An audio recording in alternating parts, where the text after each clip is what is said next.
Hello and welcome to the part 2 or build your first web app. In this part, we are going to add a web form. So let's add a web form. So within the Solution Explorer window, right click on this part that says My First Web App, the one I've highlighted here with the little globe next to it. So right click on that and click on add. It's an option here to add, and there is an option for web form. So let's look for it. It's an option here to add web form. It's right at the bottom here. So click on that to add the web form. We need to give the web form a name. I'm going to call the form identity. You can call it whatever name you want, it doesn't really matter. So I'll just call mine identity and click OK. So this is generated a ASPX file.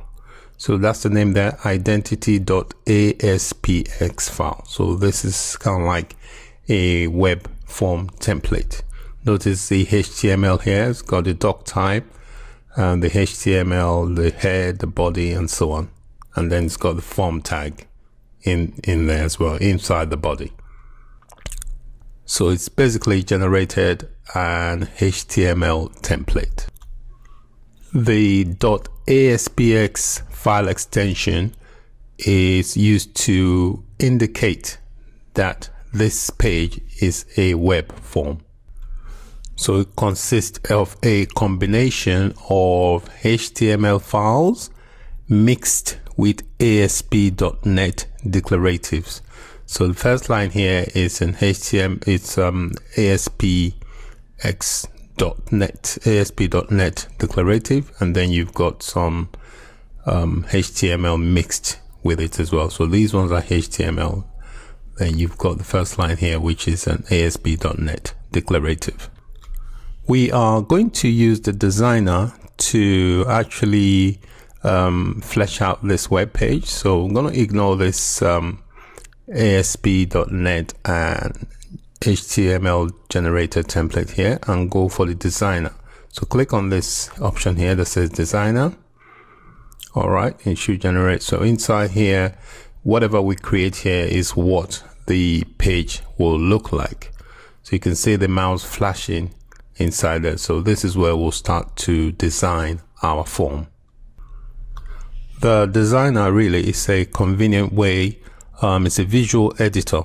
It's kind of like a what you see, what you get editor. So it allows you to actually add markup to your web page without having to access the HTML and CSS code behind it. Okay, let's start. So while the cursor is flashing inside the box there, I want you to type in the text, what is your first name?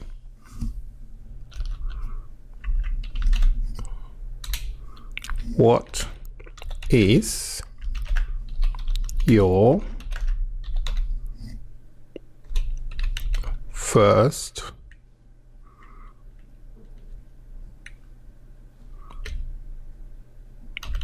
name? Question mark as well. After the question mark, tab 2 spaces. We're going to add another control to that. So we're going to add a control item here using the toolbox. So on the left here, you can see we've got some toolbox here. So I just click on that and that should generate the toolbox. It's trying to build that up at the moment. So if I click on the standard here, it will expand the toolbox.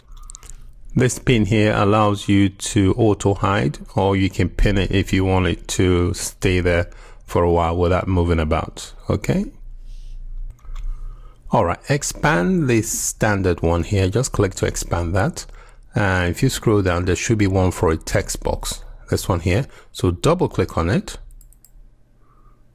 All right. If I click to auto hide that, you will notice that it has inserted a control item next to this text here, what is your name. Okay, so we're going to repeat what we did in this step. So I'm just going to tab down and type, leave a bit of space and do what is your last name.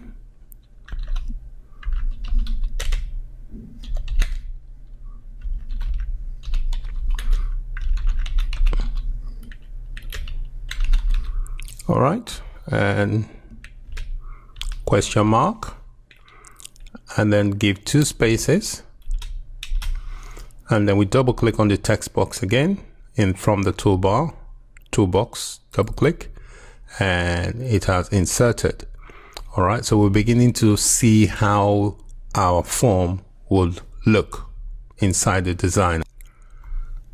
We also want to add a button, so place your mouse inside the designer, tab down,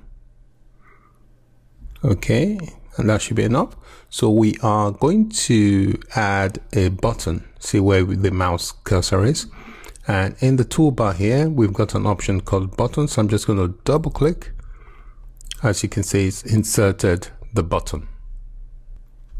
We are going to add a label, so I'm just going to click enter twice to create some space, and we are going to go to the label option. So that's the label here in the toolbar, just double click and it's inserted a label. I am going to stop this lecture here. It's gone over 6 minutes.